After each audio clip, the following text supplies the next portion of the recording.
My name is Grace Miller. I am 35 years old. And this is the night my life split in two. It happened at my sister's wedding. The room was full of light and music. Glasses were raised. People laughed. Then my sister smiled at me, the kind of smile that cuts, and said loud enough for everyone to hear. She just does office work. She doesn't hold any real position. People laughed again. Her fiancé turned to me. He looked polite, curious, and a little confused. "So," he said slowly, "what do you actually do?" I answered with a single word. The music stopped. The air felt heavy. Someone dropped a fork. My father's face went white. My mother's hands started to shake. And my sister. Her smile vanished. In that moment she knew exactly who I was. But no one said a word. Before I tell you how we got there, let me ask you something. Where are you watching from today? Are you in the United States? Canada? Wherever you are, thank you for being here with me. Now let me take you back to the beginning. I grew up in Seattle, in a small house that always felt too loud and too quiet at the same time. I was the younger sister. My sister Emily was 2 years older than me, and she was everything people noticed first. She was pretty, confident, and loud. When Emily walked into a room, heads turned. When I walked in, people smiled politely and looked past me. Our parents loved us both, I believe that. But love is not always fair. My father, Robert, was a man who believed success had one shape. A big job title. Corner office. Loud voice. My mother, Linda, believed peace meant silence. If something hurt, you swallowed it. Emily learned early how to shine. I learned early how to stay quiet. School, Emily spoke up. Teachers praised her. I listened. I worked. I watched. When we became adults, Emily went into sales and marketing. She posted photos of big offices, team dinners, and business trips. Every post came with a bright smile and a caption about the grind. I went into what people call office work. That's what my family always said. Grace just does office work. They never asked more. The truth is, I liked being unseen. Gave me room to grow without noise. I learned patience. I learned kindness. I learned how much words can hurt, and how careful we should be with them. Emily, on the other hand, needed an audience. When she met Daniel, her fiancé, the whole family celebrated. Daniel was charming, polite, and well-spoken. He came from Boston, worked in finance, and always asked thoughtful questions. Except one thing, he never really asked about me. Not because he was rude.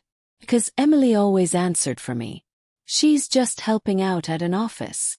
She's still figuring things out. She doesn't really like big responsibility. I smiled every time. I said nothing. Life has taught me something important. Kindness is not weakness. Silence is not emptiness. And just because someone speaks softly does not mean they carry no weight. The wedding was held in Vancouver, in a beautiful hall with tall windows and white flowers everywhere. Emily looked perfect. She walked like she owned the world, and maybe she thought she did. I arrived alone. Simple dress. Simple shoes. No drama. My mother pulled me aside. "Try not to upset your sister today," she whispered. He nodded. I always nodded. The ceremony was lovely. Vows were said. Tears were shed. Applause filled the room. For a moment I felt happy for Emily. Truly. Then came the reception. Speeches started. Friends joked. Glasses clinked. Emily took the microphone. She thanked everyone. She talked about love, success, and hard work. Then she laughed and pointed toward our table. "And of course," she said, "my little sister Grace is here. She keeps things simple. She just does office work. Nothing fancy. No big position like the rest of us." Laughter rolled across the room like a wave. I felt heat rise in my chest. Not anger. Not shame. Something colder. Something calm. Daniel looked at me then. Really looked at me for the first time that night. "So," he said, smiling, "what do you actually do?" Every eye turned to me. I thought of all the times I stayed quiet to keep peace. All the times I was kind when it cost me comfort. All the nights I worked while others slept. I looked at my parents. My father avoided my eyes. My mother pressed her lips together, took a breath, and I said one word. The room went silent. Not the polite kind of quiet, the shocked kind. My father stood up so fast his chair fell over. My mother whispered my name like a warning. Emily's face drained of color. No one laughed. No one moved. And right there at her own wedding, my sister realized something she never expected. The music still hadn't started again. And Daniel was still staring at me. Hope you enjoy the story. Please like and subscribe to my channel. The silence felt endless, like the room was holding its breath. Daniel was still looking at me. His eyebrows pulled together, trying to understand what that one word meant. Guests leaned toward each other but didn't whisper. Even the servers froze in place, trays shaking slightly in their hands. Then Emily laughed. It was loud and sharp, the kind of laugh that tries to break tension but only makes it worse. Okay, she said quickly, waving her hand. Let's not make this weird. Grace loves jokes. But no one laughed with her. My father finally spoke. His voice was tight. Grace, maybe now is not the time. Daniel raised his hand gently, stopping him. He didn't take his eyes off me. No, he said calmly. I asked her. I'd like to hear. My heart was beating fast, but my voice stayed steady. Years of staying quiet had taught me control. I don't usually talk about work at family events, I said simply. Emily rolled her eyes. See. Always dodging. Always acting mysterious. That was a low moment. Familiar one. The feeling of being small in front of people who should have protected me. Daniel turned to Emily. Why does that bother you so much? She blinked, surprised. It doesn't. I just think honesty matters. I smiled softly. Honesty does matter. The band slowly started playing again, unsure but hopeful. Conversations picked back up in small waves. The moment seemed like it might pass. That was the less extreme part. The calm before something bigger. Dinner was served. I barely touched my food. My mother kept glancing at me, fear and worry in her eyes. My father avoided the table altogether. Daniel sat across from me. He asked gentle questions about my childhood, about Seattle, about things I liked. For the first time, someone was listening without judging. Emily noticed. She interrupted again and again, correcting me, laughing too loud, placing her hand on Daniel's arm as if to remind everyone who mattered more. He stayed kind. He stayed calm. Then Daniel said something that changed everything. You know, he said, smiling at me. Your answer earlier, it explains a lot. Emily frowned. What answer? The word she used, he said. It fits perfectly with what I've been hearing lately. My mother's fork slipped from her hand and hit the plate with a loud clink. Emily straightened in her chair. What have you been hearing? Daniel looked around the table, then back at me. I think it's better if Grace decides what to share. Every eye returned to me. My chest tightened.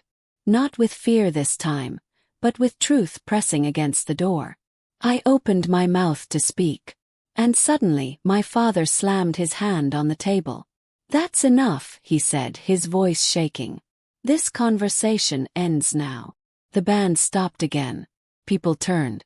Emily stood up slowly, her smile gone, her voice low and sharp. What are you hiding, Grace? The room leaned in. And that was when something even bigger was about to come out. The room felt smaller now, like the walls were slowly moving closer. Emily was standing. My father was standing. My mother looked like she might faint. And me. I stayed seated. Quiet. Well. I looked at Emily and felt something strange. Not anger. Not jealousy. Pity. Why does it matter so much to you? Asked gently. That made her snap. Because you always do this, she said, her voice rising. You sit there acting like you're better than everyone, like you know something we don't. A few guests shifted uncomfortably. Someone coughed. The joy of the wedding was slipping away, replaced by tension thick enough to touch. Daniel stepped closer to Emily. Hey, he said softly. Let's slow down. She pulled her arm away. No. I want to know. Everyone deserves to know. My mother finally stood up. Emily, please, she begged. This is not the place. That was a low moment. Seeing my mother like that hurt more than any joke ever could. I stood up then. Slowly. Every movement felt heavy, like the air itself was watching. I never wanted this, I said. My voice was calm but clear. I came here to celebrate you. Emily laughed again, but this time it sounded nervous. Then why drop a word like that and make everything awkward? Daniel turned to me. You don't have to explain, he said. But I want you to know. I believe you. That surprised me. Surprised everyone. Took a breath. I believe in kindness, I said. Even when it's not returned. I believe in empathy. And I believe that not all power needs to be loud. Some guests nodded. Others looked confused. Emily crossed her arms. Nice speech, she said. Still doesn't explain anything. The manager of the venue approached, whispering nervously to one of the planners. People were watching us openly now. Phones were being lowered. This was no longer private. Daniel leaned in and said something quietly to Emily. Her face changed, just a little, like a crack in glass. What did you say to her? She asked him.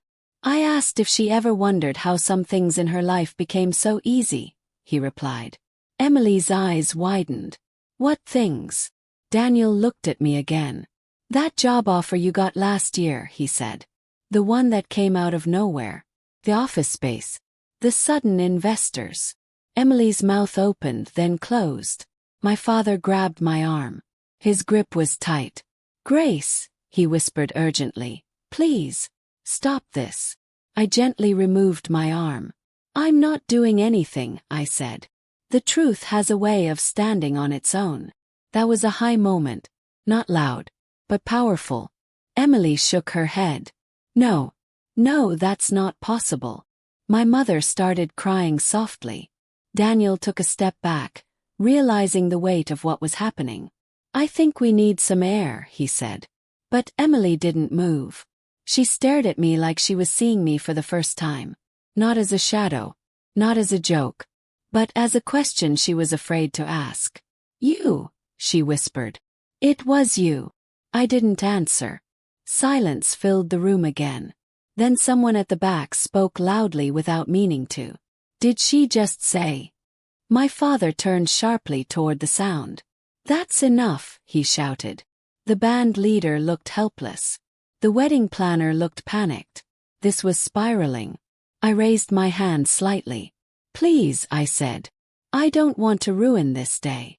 Emily laughed once more, but now there was fear in it. You already have. She grabbed the microphone again, her hands shaking. Everyone, she said, forcing a smile. Let's just move on. My sister likes attention sometimes. That was the lowest point. I could have stayed quiet. I could have saved her pride. But then Daniel spoke again.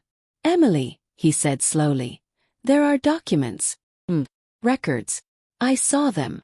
The microphone slipped from her hand and hit the floor with a loud thud. My mother gasped. My father looked like the ground had disappeared beneath him. Emily's knees buckled slightly, and she grabbed the table to stay standing. What records? Someone whispered. Daniel looked at me, asking permission without words. I met his eyes, and I nodded.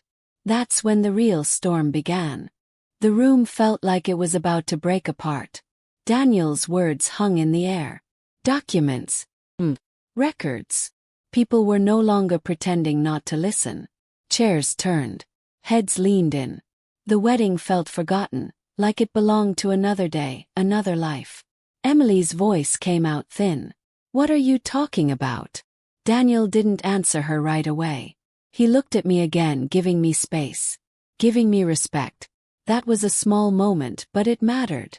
I didn't go looking for anything, he said carefully. It came across my desk during a routine review. At first, I thought it was a mistake. My father stepped forward, his hands shaking. Daniel, he said sharply. This is not appropriate. Daniel nodded. You're right. It's not. And that's why I stayed quiet. Emily laughed weakly. So you're telling me my own fiancé is accusing my sister of something at my wedding? No, Daniel said. I'm saying I discovered something that made me realize I don't fully understand the people I'm standing next to. That was a high moment. Sharp one. Emily turned to me, her eyes wide, almost pleading now. Grace, she said, lowering her voice. Just say something. Say he's wrong. I looked at her. Really looked at her. The sister who once borrowed my clothes and never returned them. The sister who stood taller by pushing me down. I never wanted to embarrass you, I said softly. My mother cried harder. Please, she whispered. Can we just go home? That was another low moment. The kind that makes your chest ache. Daniel took a breath.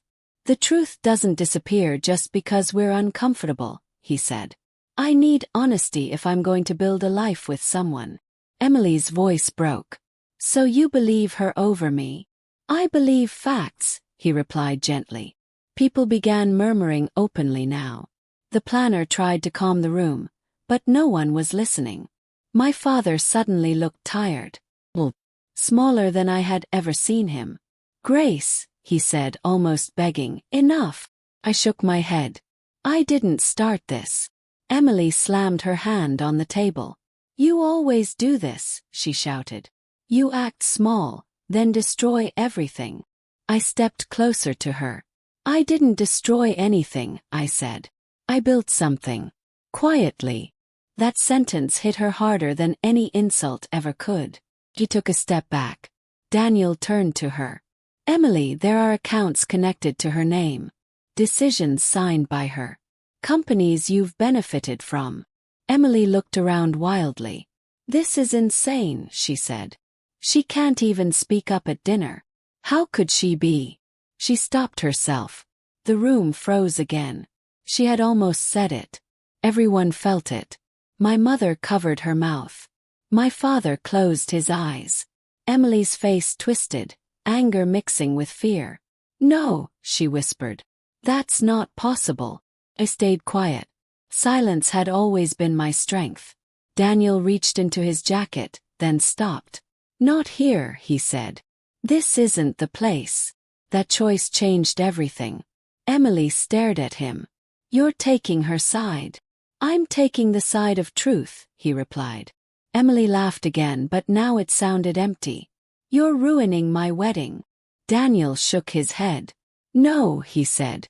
I'm trying to understand who I'm marrying. That was the extreme moment that ended the night. Emily dropped into her chair, shaking. The band didn't restart. The guests didn't cheer. And for the first time in her life, my sister was no longer the center of control. But the biggest truth, the one that would change all of us, had still not been spoken out loud. The night did not end with applause or dancing. People slowly began to leave. Some avoided eye contact. Others looked at me with quiet respect. A few whispered my name like they were trying to solve a puzzle. Emily stayed seated, staring at the table. My parents stood behind her, unsure of what to do, unsure of who they were anymore. Daniel walked over to me. I need time, he said honestly. But I needed to hear the truth tonight. He nodded. Take all the time you need. That was a calm moment, a gentle one. Then my father spoke again, his voice low and broken. You could have told us. I looked at him. You never asked. That silence hurt more than shouting ever could. My mother reached for my hand. I didn't know, she whispered. I know, I replied. But not knowing doesn't mean I wasn't there. Emily finally looked up at me. Her eyes were red. All this time, she said. You let me think I was better. I never compared us, I said softly. You did. That was the final extreme moment. Not loud, but final. I left the wedding alone. Outside the air was cool, clean, free. For the first time in my life, I didn't feel small. Felt whole. Hope you enjoy the story. Please like and subscribe to my channel.